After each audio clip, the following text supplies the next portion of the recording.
Hello Internet, this is Brink and welcome to my Quick Start Guides, where I will take a brief look at a specific class in World of Warcraft and break down the essentials of the core rotation. This isn't a comprehensive guide, it's designed to refresh and get you up and running. So to keep things short and simple, we're just going to focus on the rotation for now. But if you're curious about the talent builds that I'm using for this guide, the link is in the description.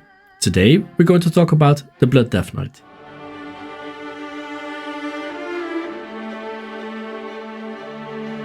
Blood Deathknight can actually get pretty complex when playing at a high level, but since it's a beginner's guide, I'm going to try very hard to not get lost in details and keep things as simple as possible. Let's talk about how to master the Blood Deathknight. The playstyle centers around managing buffs, debuffs and optimizing your rune power usage. To put it simple, you're always looking ahead, anticipating up to 30 seconds to decide whether to conserve resources or take action. The core rotation boils down to three key concepts. First, managing your buffs and debuffs. Blood Deathknights rely on a variety of powerful effects to maximize their performance.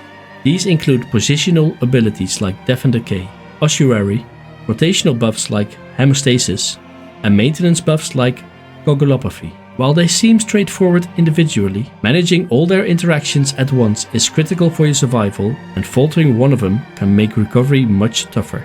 Second, keep your cooldowns rolling. A big part of Blood gameplay revolves around Dancing Rune Weapon. It might look like a 2-minute cooldown at first glance, but with talents like Unstable Blade or Tombstone, you can reduce its cooldown to less than a minute. This is a huge part of your defensive and offensive kit, generating rune power, refreshing bone shields, boosting damage, and even giving you extra parry. But to unlock its potential, you need to time and manage it carefully. Third, optimizing your resources. At the heart of everything is Deathstrike. It's your go-to ability for both damage and self-healing.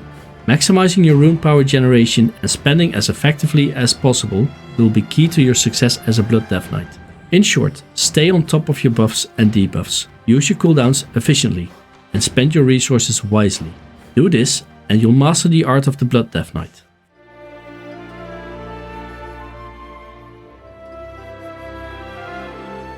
First up, the general rotation. As stated before, Blood Deathknight resources and buff management are key to your success. Here's what you always want to keep in your mind. Aim to have 3 runes recharging at all times. Spend most of your runes on Heartstrike to fuel Death Strikes. I say fuel because Heartstrike generates runic power and you need enough runic power to use Death Strike. Cycle those Blood Boil charges. Don't let yourself sit on 2 cooldowns. Death and Decay uptime is critical. Talent modifiers make it crucial, so drop it as often and make sure you're standing in it. I will have a really cool macro underneath the video. This macro will place Death and Decay with 1 click on the ground where you're standing. So why is it so important for you to always be standing in Death and Decay? First, you hit 3 additional targets. You gain more haste and you do more damage and get more healing. All this by just standing in Death and Decay. Stack Coagulopathy. What a name, Coagulopathy. Comes up with that shit. Stack Coagulopathy. This boosts your Death Strikes and Blood Plague damage. Keep it at max stacks for peak performance. Ossuary ensures you're maintaining at least 5 stacks of Bone Shield. And remember, weaving Death Strikes is better than back-to-back spam. Finally, don't sit on abilities like Dancing Rune Weapon. Blood's toolkit thrives on reducing its cooldown, so keep feeding into it with talents like Unstable Blade and Bone Storm.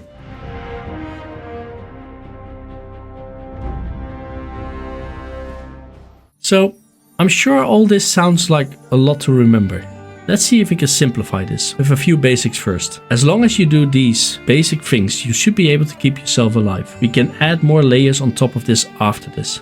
So first, when starting the fight, place Death and Decay instantly on the ground. You will want to use a weak aura to know when the spell runs out. Make sure you cast it again for 100% uptime. Next, use Blood Boil to generate threat on all the mobs around you within 10 yards. And then you want to use Heartstrike first and follow it up with a Death Strike. Because of a talent Heartrend, you have a big chance to increase your Death Strike damage by 20%. Next, use Marrow Rend and practice doing these abilities in a rotation. And make sure you know why you're using these abilities. This is a really good way to start to get to know the rotation of the Blood Deathknight. Just say the following things to yourself while doing the rotation. Stand in Death and Decay to make me stronger. Blood Boil to spread damage and gain threat on all the mobs. Use Heartstrike to generate your runic power and Death Strike to spend runic power and heal yourself. Marrow Rend to keep up the Bone Shield.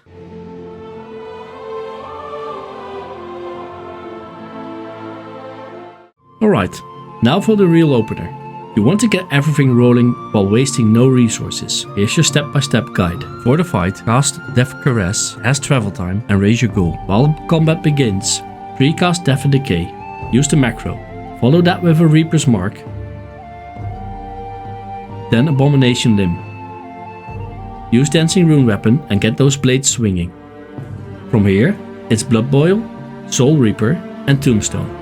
Unless your Bone Shield isn't at 6 stacks, in which case toss another Death Strike. Continue with Blood Boil, Death Strike, Heart Strike, and finally Marrow Rend.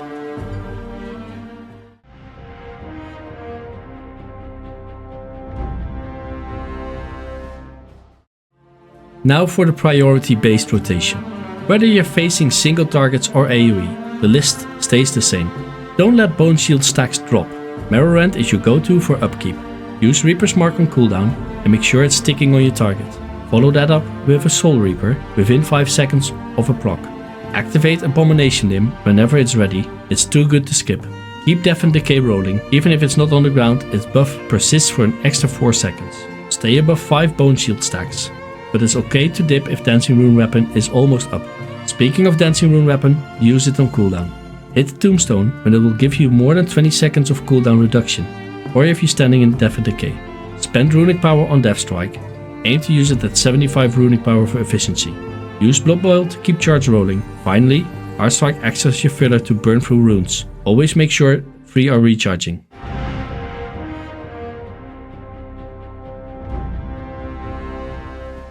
Talent builds.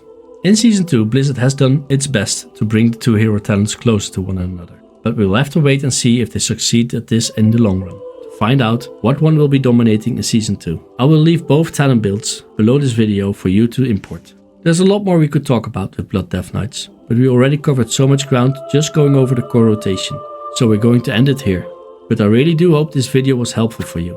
If it was, I'd love to hear about it in the comments below. With all that being said, I will see you guys in the next one. Thanks for watching this video, and if you'd like to see more videos, you can subscribe to the channel. Until next time, Brings out.